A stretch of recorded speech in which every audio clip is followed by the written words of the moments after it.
Father, I still see no reason in holding all these frivolous parties. Don't you find them a bit excessive?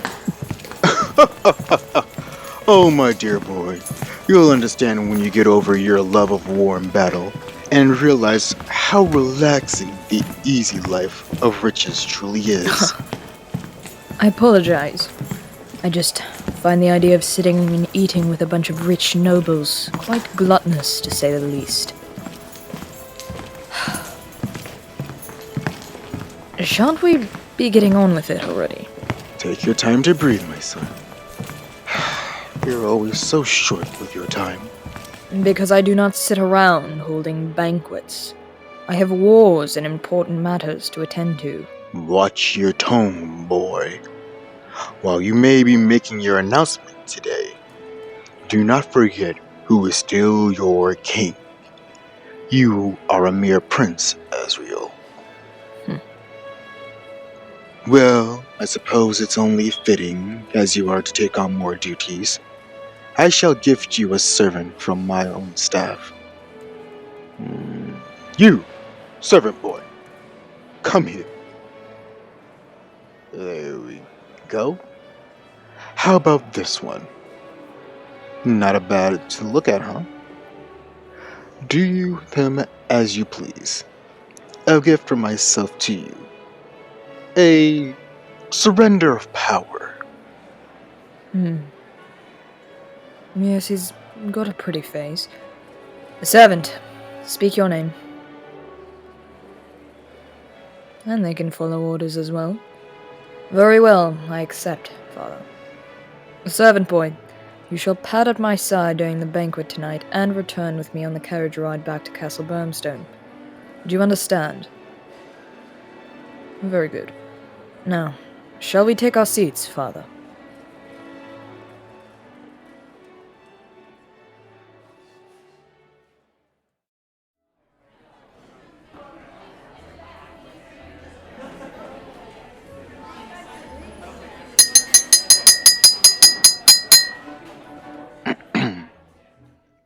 May I have everyone's attention, please?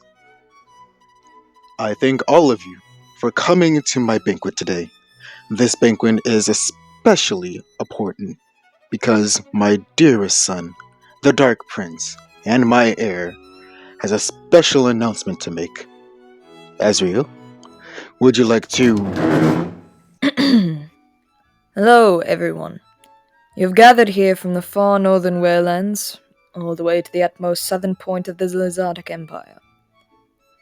As many of you may know, my father's duty as the Dark King Ambrogio, King of Kings, shall be passed on to me as he retires.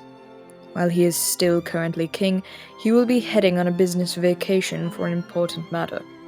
While he is away, I will be in charge of all of his duties for the time being.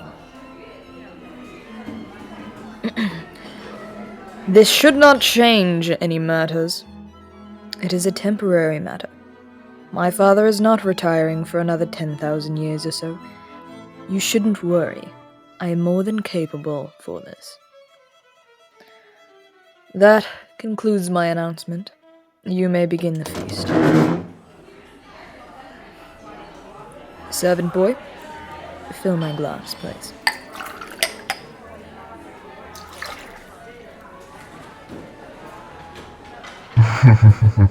I'm impressed, Your Highness. Didn't think I'd live to see your... well, more accurately, hoping. I'm sorry to disappoint you, King Lupin. I pray you are not too upset about it. Of course not. Though, I guess now I see why you agreed to come to this banquet. I was wondering about it before your announcement. Or perhaps you're growing to be like your father. It was a matter of respect. I thought it rude to make my father announce the news for me. You all ought to hear who's in charge from the leader's lips themselves, don't you think? Yes, I suppose.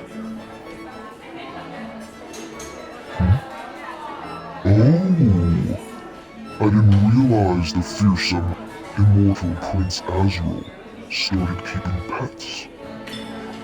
Who is this delicious-looking treat? King Lupin, I advise you to take your hands off my new servant before I pry them off of him myself. He's got a pretty face, and I'd hate for you to ruin it with those dastardly claws of yours. Servant boy, come stand to the other side. The Fang King is not as civilized as the other country's leaders, you'll find.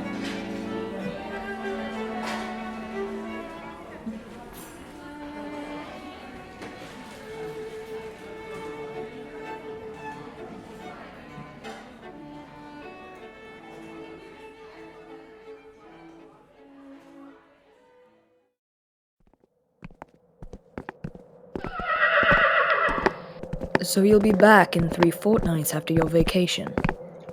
That is correct. Actually, you never told me what this vacation was for. Why on earth would you be needing to go to the frozen mountains? That doesn't seem like a place for leisure, Father. You don't need to worry about that, my son. All you need to know is when I will be back. This isn't about those Lightner rebels again, is it? I said it doesn't concern you. What I do with my time is not up for your worry nor judgment. If I wish to take matters into my own hands with these lowly cretins, I shall do as I please. Do you understand? Yes, Father. Very good. I shall see you once I return, my son. Have a safe trip to your castle. And enjoy your vacation, please. Come along, servant boy. You'll be riding in my personal carriage on the way back to my castle. Though, do try and keep your mouth shut. I like to relax during my carriage rides. Can you do that? That's a good boy. If you keep up this obedience, you just might become my favorite servant. Come along now. Are you settled in nicely? Very good. Pull the carriage.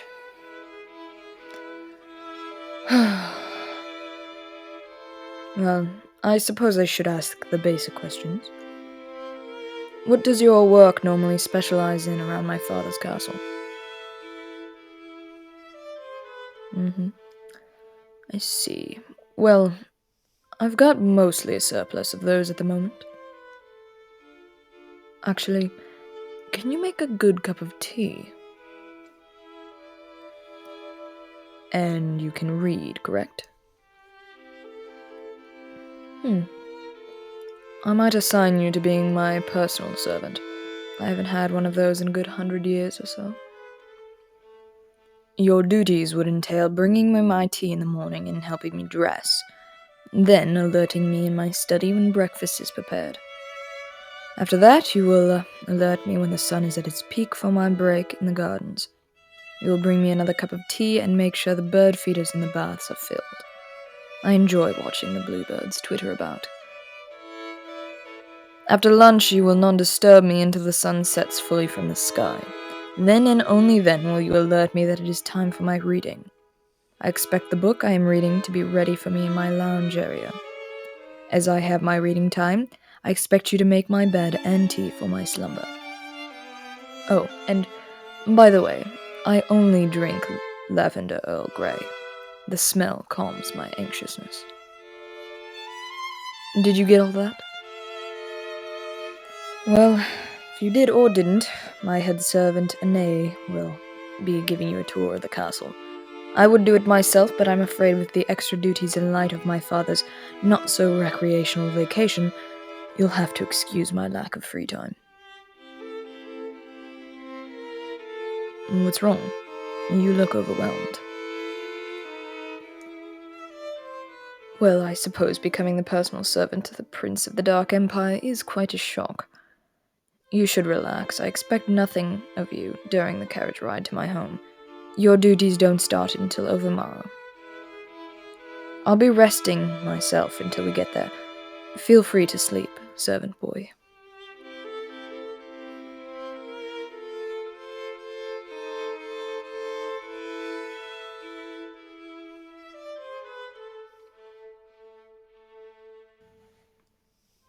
You're staring. It's a 6-hour ride to the castle.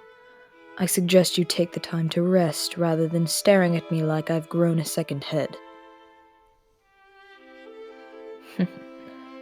You'll never rest if you tense up like you're riding through a battlefield. Let your shoulders fall, boy. Sit back. You still look quite tense. I told you you don't have anything to fear. Why do you still seem so scared? I am aware I am quite vicious on the battlefield, but you're a mere servant. Well, personally, I haven't much ways to help you fall asleep. My violin is in my study, and I regrettably did not pack any tea with me on my journey.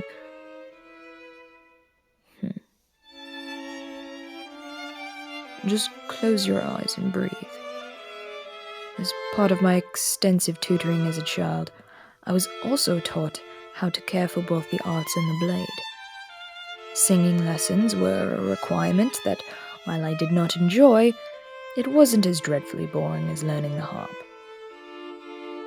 So, if you wish, I could perhaps sing you a lullaby.